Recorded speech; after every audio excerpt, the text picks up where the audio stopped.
தோஷம் போகுதல் வேண்டின் அங்கு கற்பக தேவனின் இடத்தொடை மேலே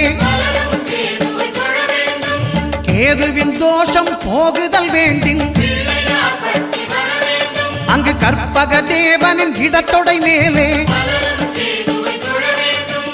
5 தலையோடு எழுந்த சுபகேது கணபதி தொடையில் கொலுவிருப்பான். அவன் தொடரும் பிணிகளை நடுங்கச் செய்வான். தொழுதால் தொல்லைகள் நீக்கிடுவான்.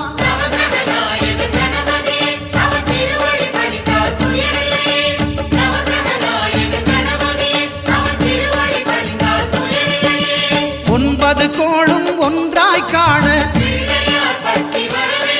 அங்கு கற்பகம் என்னும்